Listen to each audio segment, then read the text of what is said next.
ओम शांति। आप सभी भाई बहनों को नए साल 2026 की बहुत बहुत बधाई हो, बधाई हो, बधाई हो। आज के साकार बाप दादा के महावाक्य सुनेंगे। बाबा बोले, मीठे बच्चे तुम बाप के पास आए हो रिफ्रेश होने। बाप और वर्षे को याद करो तो सदा रिफ्रेश रहेंगे। प्रश्न, समझदार बच्चों की मुख्य निशानी क्या होगी? उत्तर, जो समझदार है उन्हें अपार खुशी होगी। अगर खुशी नहीं तो बुद्धू है। समझदार अर्थात पारस बुद्धि बनने वाले, वह दूसरों को भी पारस बुद्धि बनाएंगे। रूहानी सर्विस में बिजी रहेंगे।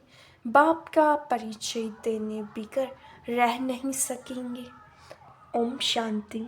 बाप बैठ समझाते हैं, यह दादा भी समझते हैं, क्योंकि बाप बैठ दादा द्वारा समझाते हैं। तुम जैसे समझते हो वैसे दादा भी समझते हैं।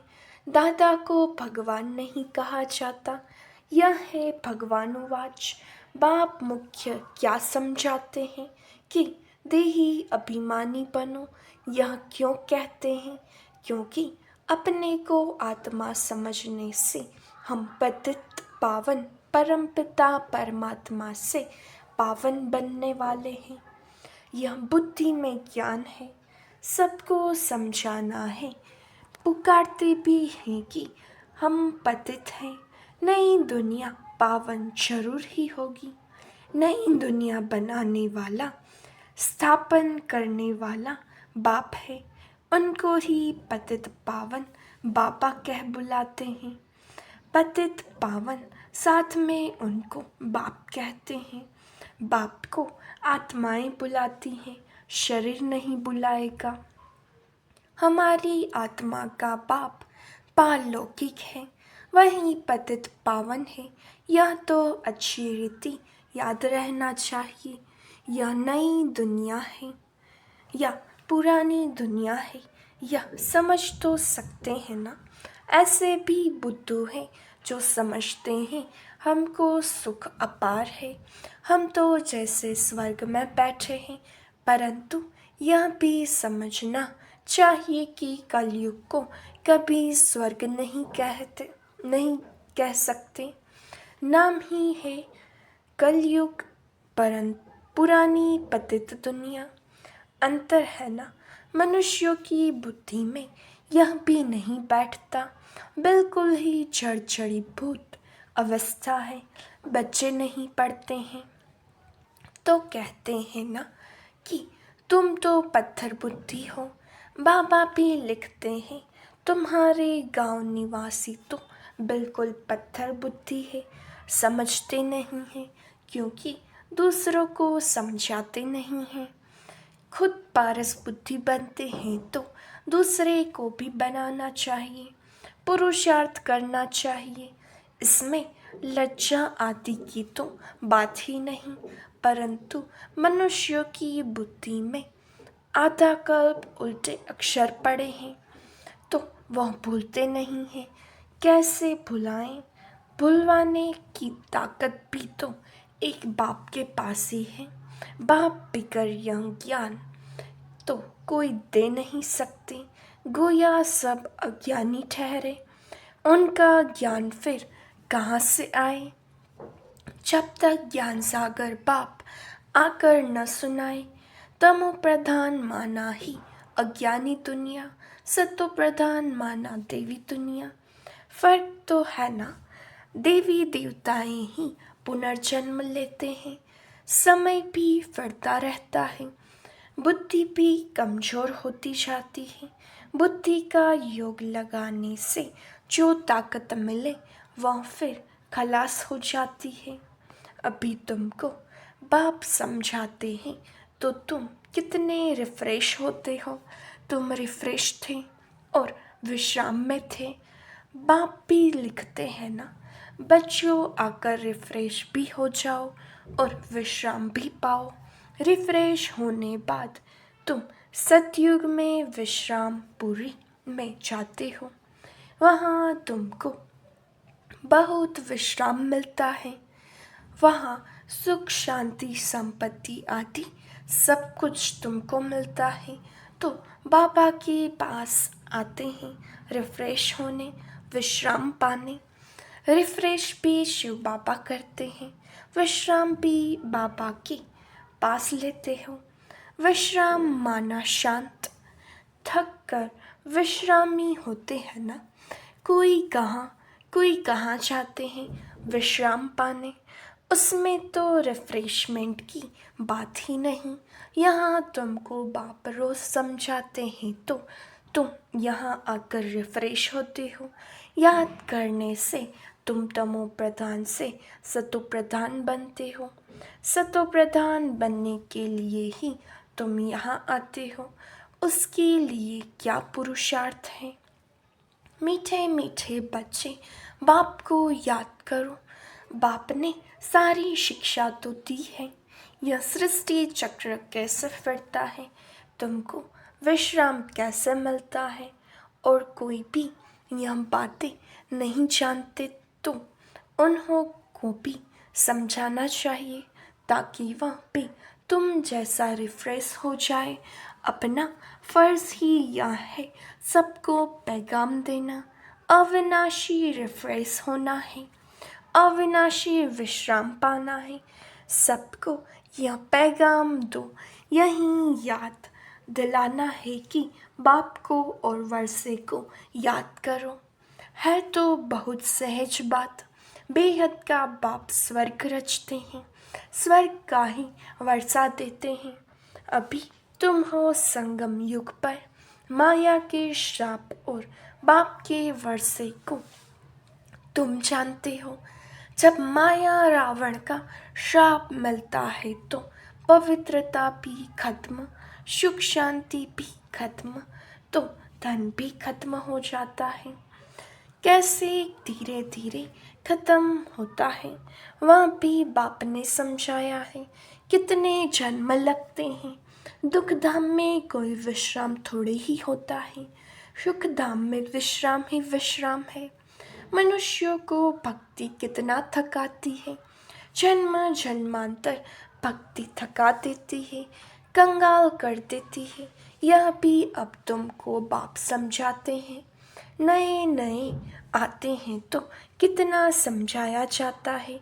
हर एक बात पर मनुष्य बहुत सोच करते हैं।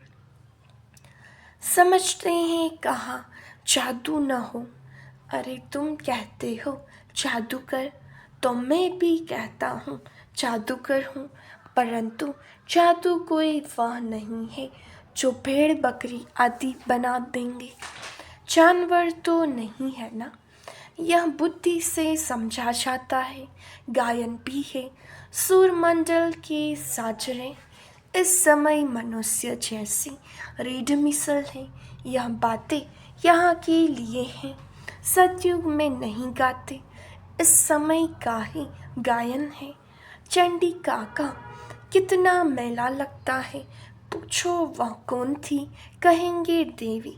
अब ऐसा नाम तो कहाँ होता नहीं। सतयुग में तो सदैव शुभ नाम होता है। श्री रामचंद्र, श्री कृष्ण, श्री कहा जाता है श्रेष्ठ को। सतयुगी संप्रदाय को श्रेष्ठ कहा जाता है। कलयुगी विषय संप्रदाय को श्रेष्ठ कैसे कहेंगे। श्री माना श्रेष्ठ। अभी के मनुष्य तो श्रेष्ठ है नहीं। गायन भी है मनुष्य से देवता, फिर देवता से मनुष्य बनते हैं, क्योंकि 5 विकारों में जाते हैं। रावण राज्य में सब मनुष्य ही मनुष्य हैं। वहाँ है देवताएं, उनको डीटी वर्ल्ड, इसको ह्यूमन वर्ल्ड कहा जाता है। डीटी वर्ल्ड को दिन कहा जाता है, ह्यूमन वर्ल्ड को रात कहा जाता है। दिन सोजरे को कहा जाता है, रात अज्ञान अंधारी को कहा जाता है। इस फर्क को तुम जानते हो, तुम समझते हो हम पहले कुछ भी नहीं जानते थे, अभी सब बातें बुद्धि में है। ऋषि मुनियों से पूछते हैं, रचना और रचना के आदि मध्य अंत को जानते हो तो वह भी नेति नेति कर गए। हम नहीं जानते, अभी तुम समझते हो। हम भी पहले नास्तिक थे, बेहद के बाप को नहीं जानते थे। वह है असुल अविनाशी बाबा, आत्माओं का बाबा। तुम बच्चे जानते हो, हम उस बेहद के बाप के बने हैं जो कभी चलते नहीं हैं। यहाँ तो सब चलते हैं, रावण को भी चलाते हैं। शरीर है ना, फिर भी आत्मा को तो कभी कोई चला नहीं सकते। तो बच्चों को पापियाँ गुप्त ज्ञान सुनाते हैं जो बाप के पास ही है। यह आत्मा में गुप्त ज्ञान है, आत्मा भी गुप्त है। आत्मा इस मुख द्वारा बोलती है, इसलिए बाप कहते हैं, बच्चे देह अभिमानी मत बनो, आत्मा अभिमानी बनो, नहीं तो जैसे उल्टे बन जाते हो, अपने को आत्मा भूल जाते हो। ड्रामा के रास को भी अच्छी रीति समझना है। ड्रामा में जो नोंद है वह बहु रिपीट होता है, यह किसको पता नहीं है। ड्रामा अनुसार सेकेंड बाय सेकेंड कैसे चलता रहता है, यह भी नॉलेज बुद्धि में है। आसमान का कोई भी पार नहीं पा सकते हैं, धरती का पा सकते हैं। आकाश सूक्ष्म है, धरती तो स्थूल है, कई चीज़ों का पार पा नहीं सकते। जबकि कहते भी हैं आकाश ही आकाश, पाताल ही पाताल है। शास्त्रों में सुना है ना, तो ऊपर में भी जाकर देखते हैं, वहाँ भी दुनिया बसाने की कोशिश करते हैं। दुनिया बसाई तो बहुत है ना, भारत में सिर्फ एक ही देवी देवता धर्म था और अखंड आदि नहीं थे। फिर कितना बसाया तुम विचार करो। भारत के भी कितने थोड़े टुकड़े में देवताएं होते हैं। जमुना का कंठा होता है, दिल्ली परिस्तान थी, इसको कब्रिस्तान कहा जाता है। जहाँ अकाले मृत्यु होती रहती है, अमर लोक को परिस्तान कहा जाता है। वहाँ बहुत नेचुरल ब्यूटी होती है। भारत को वास्तव में परिस्तान कहते थे। यह लक्ष्मी नारायण परिस्तान के मालिक है ना, कितने शोभावान है, सतु प्रधान है ना, नेचुरल ब्यूटी थी। आत्मा भी चमकती रहती है। बच्चों को दिखाया था कृष्ण का जन्म कैसे होता है, सारे कमरे में ही जैसे चमत्कार हो जाता है। तो बाप बच्चों को बैठ समझाते हैं, अभी तुम परिस्तान में जाने के लिए पुरुषार्थ कर रहे हो, नंबरवार तो जरूर चाहिए। एक जैसे सब हो न सके, विचार किया जाता है, इतनी छोटी आत्मा कितना बड़ा पार्ट बजाती है। शरीर से आत्मा निकल जाती है तो शरीर का क्या हाल हो जाता है। सारी दुनिया के एक्टर्स वही पार्ट बजाते हैं जो अनादि बना हुआ है। यह सृष्टि भी अनादि है, उसमें हर एक का पार्ट भी अनादि है। उनको तुम वंडरफुल तब कहते हो जबकि जानते हो यह सृष्टि रूपी सार है। बाप कितना अच्छी रीति समझाते हैं। ड्रामा में फिर भी जिसके लिए जितना समय है उतना समझने में समय लेते हैं। बुद्धि में फर्क है ना, आत्मा मन बुद्धि सहित है ना, तो कितना फर्क रहता है। बच्चों को मालूम पड़ता है हमको स्कॉलरशिप लेने की है, तो दिल अंदर खुशी होती है ना। यहाँ भी अंदर आने से ही एम ऑब्जेक्ट सामने दिखने में आती है तो ज़रूर खुशी होगी ना। अभी तुम जानते हो यह बनने के लिए यहाँ पढ़ने आए हैं, नहीं तो कभी कोई आ न सके। यह है एम ऑब्जेक्ट। ऐसा कोई स्कूल कहाँ भी नहीं होगा जहाँ दूसरे जन्म की एम ऑब्जेक्ट को देख सकें। तुम देख रहे हो यह स्वर्ग के मालिक हैं, हम ही यह बनने वाले हैं। हम अभी संगम युग पर हैं, न उस राजाई के हैं न इस राजाई के हैं। हम बीच में हैं, जा रहे हैं। खिवैया बाप भी है निराकार, बोट आत्मा भी है निराकार। बोट को खींचकर परम धाम में ले जाते हैं। इनकॉर्पोरियल बाप इनकॉर्पोरियल बच्चों को ले जाते हैं। बाप ही बच्चों को साथ में ले जाएंगे। यह चक्र पूरा होता है, फिर हूबहू रिपीट करना है। एक शरीर छोड़ दूसरा लेंगे, छोटा बनकर फिर बड़ा बनेंगे। जैसे आम की गुठली को ज़मीन में डाल देते हैं तो उनसे फिर आम निकल आएंगे। वह है हद का ज़ाड़ वह है हद का ज़ाड़। यह मनुष्य सृष्टि रूपी ज़ाड़ है। इनको वैरायटी ज़ाड़ कहा जाता है। सतयुग से लेकर कलयुग तक सब पाठ बजाते रहते हैं। अविनाशी आत्मा 84 के चक्र का पाठ बजाती है। लक्ष्मी नारायण थे तो जो अब नहीं है। चक्र लगाए अब फिर यह बनते हैं। कहेंगे पहले यह लक्ष्मी नारायण थे, फिर उन्हों का यह है लास्ट जन्म। ब्रह्मा सरस्वती अभी सबको वापस जरूर जाना है।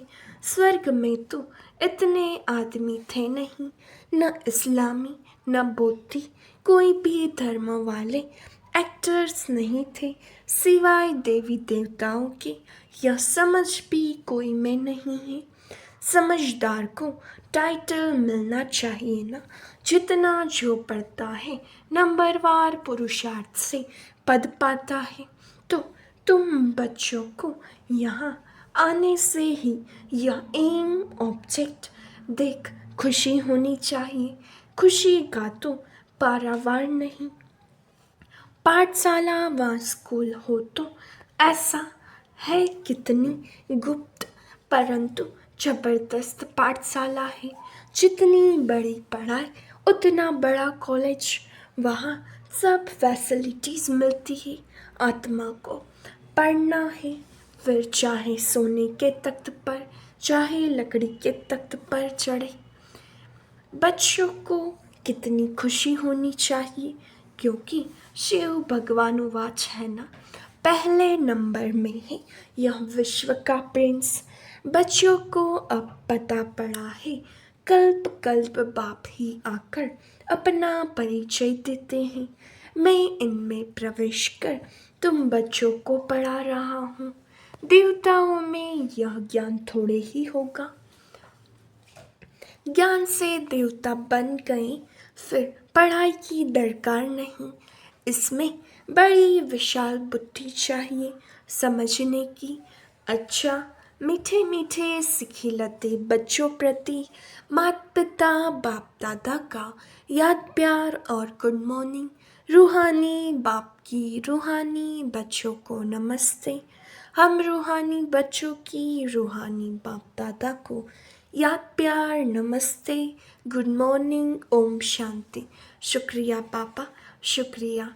धारणा के लिए मुख्य सार। पहली पॉइंट, इस पतित दुनिया का बुद्धि से संन्यास कर पुरानी देह और देह के संबंधियों को भूल अपनी बुद्धि बाप और स्वर्ग तरफ लगानी है। दूसरा, अविनाशी विश्राम का अनुभव करने के लिए बाप और वर्षे की स्मृति में रहना है।